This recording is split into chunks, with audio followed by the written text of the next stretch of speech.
एक दिन राधा अपनी भैंस के लिए जंगल में चारा काटने जा रही थी। तभी पास के एक आम के पेड़ पर एक जादुई तोता बैठा था। उसने राधा को देखकर कहा, वाह, ये औरत कितनी मेहनती है। मैं कई सालों से देख रहा हूँ। ये हर सुबह जंगल आती है और अपने भैंस के लिए ताज़ा चारा काट कर ले जाती है। लेकिन एक भैंस कितना ही दूध दे, उससे तो बस इनके घर की खीर ही बनती होगी। फिर ये बेचते क्या होंगे? मैं एक जादुई तोता हूँ, क्यों ना मैं गाय बनकर इनके घर चला जाऊं? मेरे दूध को बेचकर ये अपनी जिंदगी आराम से जी सकेंगे। हाँ, ये ठीक रहेगा। ये औरत बहुत दयालु और नेक दिल भी लगती है। इतना कहकर तोता पेड़ से उतरा और एक सुनहरी चमक के साथ एक खूबसूरत गाय में बदल गया। फिर वो राधा के पास गया और बोला, हे दयालु औरत, इस जंगल में मेरा कोई नहीं है, मैं अकेली हूँ। क्या तुम मुझे अपने घर ले चलोगी? मैं तुम्हें बदले में ढेर सारा दूध दूंगी। राधा ने गाय की बात सुनकर आश्चर्य से कहा, ये क्या? मैं कोई सपना तो नहीं देख रही। ये गाय तो बोल रही है। पहले तुम बताओ, तुम बोल कैसे रही हो? मैंने तो आज तक कोई गाय इंसानी आवाज में बोलते नहीं देखी। दरअसल मैं एक जादुई गाय हूँ, इसलिए मैं इंसानों की तरह बोल सकती हूँ और उनकी बातें समझ सकती हूँ। मैं कह रही थी, मुझे अपने घर ले चलो। तुम मुझे सुबह शाम हरा भरा चारा देना और मैं तुम्हें ढेर सारा दूध दूंगी। उस दूध को बेचकर तुम अपनी जिंदगी आराम से चला सकोगी। एक भैंस से तुम्हारा गुजारा तो हो नहीं रहा।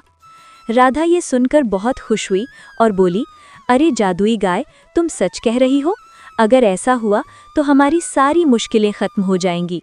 ठीक है, तुम मेरे साथ चलो। राधा गाय को लेकर घर की ओर चल पड़ी। थोड़ी देर बाद राधा गाय के साथ घर पहुंची तो उसके पति मोहन ने आश्चर्य से पूछा, अरे राधा, तुम तो भैंस के लिए चारा काटने गई थी, फिर ये गाय कहाँ से ले आई तुम? मोहन, मैंने इसे कहीं से पकड़ा नहीं, ये मुझे जंगल में मिली। इसे बस थोड़ा सा चारा देना है और ये बदले में ढेर सारा दूध देगी।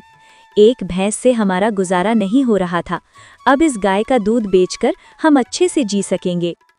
राधा, तुम सच कह रही हो? फिर तो तुमने बहुत अच्छा किया। हम आज से इस गाय का अच्छे से ध्यान रखेंगे। उस दिन से दोनों रोज जंगल से गाय के लिए हरा भरा चारा लाने लगे। दिन बीतते गए।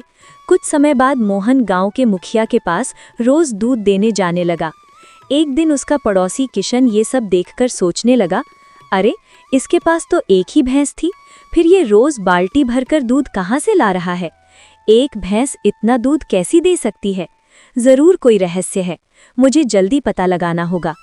किशन अपनी पत्नी सरला को ये बात बताने घर गया। घर पहुंचकर बोला, सरला, तुम तो जानती हो कि मोहन के पास सिर्फ एक भैंस थी, फिर वो कहाँ से रोज बाल्टी भर भर के दूध बेच रहा है? हमें जल्दी पता लगाना होगा, वरना वो हमसे भी अमीर हो जाएगा। ये जी, अगर ऐसा है तो जाइए और जल्दी पता लगाइए, मैं ऐसा होता नहीं देख सकती। हाँ ठीक है, मैं अभी जा रहा हूँ। वो मोहन के घर पहुंचा और चुपके से सब देखने लगा। मोहन गाय से बातें कर रहा था, मेरी प्यारी गाय, और चारा खाएगी? मैं अभी लाता हूँ। नहीं मोहन, आज तुमने मुझे बहुत चारा खिला दिया, अब मैं और नहीं खा सकती। किशन गाय को बोलते हुए देखकर हैरान रह गया। अरे, ये गाय तो बोल रही है, ये कैसे हो सकता है? गाय भी इंसानों की तरह बोलती है। मोहन, आज मैं तुम्हें ढेर सारा दूध दूंगी। जितना दूध चाहिए उतनी बाल्टियां रख दो, कल सुबह वो सारी बाल्टियां दूध से भरी होंगी। नहीं गायत्री, तुम पहले जितना दूध देती थी उतना ही दो, ज्यादा लालच अच्छा नहीं। हमारा गुजारा अच्छे से हो रहा है। वैसे तुम्हें मेरे घर अच्छा लग रहा है ना? तुम्हें चारा देने में तो मैं परेशान नहीं हूँ। हाँ मोहन, मैं बहुत खुश हूँ। हमारे दूध से तुम्हें फायदा हो रहा है ना? हाँ गायत्री, तुम्हारे दूध से हमें 2 वक्त की रोटी मिल रही है।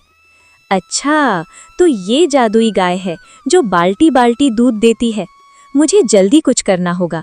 हाँ, कल जब मोहन गाय को जंगल ले जाएगा, मैं उसे मार दूंगा। फिर देखता हूँ ये दूध कहाँ से लाता है। मोहन, एक ज़रूरी बात सुनो, अगर मुझे कुछ हो जाए या कोई मुझे मार दे तो तुम चिंता मत करना। जिस पेड़ के नीचे मैं राधा को मिली थी, उसकी पत्तियां मेरे सिर पर रख देना, मैं फिर से जीवित हो जाऊंगी। गायत्री, ऐसी बातें क्यों करती हो? मेरा किसी से झगड़ा नहीं, कोई तुम्हें क्यों मारेगा? चलो मैं तुम्हें जंगल ले चलता हूँ। राधा, मैं गायत्री को जंगल ले जा रहा हूँ, अगर देर हो जाए तो चिंता मत करना। ठीक है, लेकिन जंगल में सावधान रहना, वहाँ जंगली जानवर होते हैं। मोहन गाय को लेकर जंगल गया। वहाँ गायत्री हरा भरा चारा खाने लगी। तभी मोहन ने सोचा, आज बहुत गर्मी है, एक काम करता हूँ, मैं उस पेड़ के नीचे थोड़ा आराम कर लेता हूँ। वो पेड़ के नीचे जमीन पर बैठ गया। इधर किशन झाड़ियों में छिपा था। उसने सोचा, इस गाय को मारना ही पड़ेगा, ये मेरे रास्ते का कांटा है। तभी गायत्री जोर जोर से चिल्लाने लगी। मोहन नींद से जागा और बोला, अरे गायत्री को क्या हुआ, मुझे देखना चाहिए। वो गाय के पास पहुंचा और देखकर स्तब्ध रह गया। गायत्री मर चुकी थी। मोहन बहुत दुखी हुआ और उसकी आंखों से आंसू बहने लगे। हे भगवान, ये कैसे हो गया? मेरी गायत्री कैसे मर गई? अब मैं राधा को क्या जवाब दूंगा? मोहन उदास होकर घर लौटा। तभी राधा ने पूछा, मोहन क्या हुआ, तुम इतने दुखी क्यों हो, और गायत्री कहाँ है? राधा, मैं तुम्हें कैसे बताऊं, गायत्री अब नहीं रही, वो मर गई। ये क्या कह रहे हो? वो तो जंगल में चारा खाने गई थी। बताओ क्या हुआ? मैं जंगल में पेड़ के नीचे सो रहा था, तभी अचानक गायत्री की चीख सुनाई दी। जब मैंने देखा तो वो मर चुकी थी। ये कैसे हो गया? वो गाय हमारी कमाई का एकमात्र सहारा थी। अब हम क्या करेंगे? राधा, चिंता मत करो, मुझे गायत्री का रहस्य पता है। मैं जंगल से पत्तियां लाता हूँ। ठीक है, लेकिन सावधानी से जाना। मोहन जंगल गया और उस पेड़ की पत्तियां तोड़कर गाय के पास पहुंचा। उसने पत्तियां गाय के सिर पर रखीं, तभी एक तेज रोशनी के साथ गायत्री जीवित हो गई। मोहन खुश होकर बोला, गायत्री तुम वापस आ गई, भगवान का लख लख शुक्र है। पता है, मुझे तुम्हारे बिना अच्छा नहीं लग रहा था। राधा और मैं रो रो कर बुरा हाल हो गया। मोहन, अब मैं ठीक हूँ, चलो घर चलते हैं, राधा मुझे देखकर खुश होगी। मोहन गाय को लेकर घर गया और राधा को सब कुछ बताया। राधा खुशी होकर बोली, गायत्री पता है, तुम्हारे बिना हम परेशान हो गए थे। राधा, अब चिंता मत करो, मैं फिर से लौट आई ना, मुझे अब प्यार से सुरभ कहकर बुलाना। मोहन, घर में खाने को कुछ नहीं है, अब क्या करें? मोहन, बाल्टी लाओ, मैं तुम्हें ढेर सारा दूध दूंगी। सुरभि, पहले जितना दूध देती थी उतना ही दो, वो हमारे लिए काफी है। मोहन बाल्टी लाया। एक जादुई रोशनी के साथ बाल्टी दूध से भर गई। राधा बोली, वाह सुरभि, तुम्हारा दूध तो बहुत गाढ़ा है, लेकिन अभी हमारे पास चारा नहीं है। कोई बात नहीं, हमारे पास अमरूद का पेड़ है, उसकी पत्तियां लाओ, वही खा लूंगी। तभी पीछे से किशन आया और ये सब देखकर हैरान हो गया। मैंने तो इस गाय को मार दिया था, फिर ये कैसे जीवित हो गई? मुझे फिर से कुछ करना होगा। राधा, मैं मुखिया के पास दूध देने जा रहा हूँ, अगर देर हो जाए तो चिंता मत करना। ठीक है, लेकिन थोड़ा जल्दी लौटना। मोहन जंगल के रास्ते मुखिया के घर गया। रास्ते में उसने एक बूढ़ी औरत को कुटिया के सामने रोते देखा।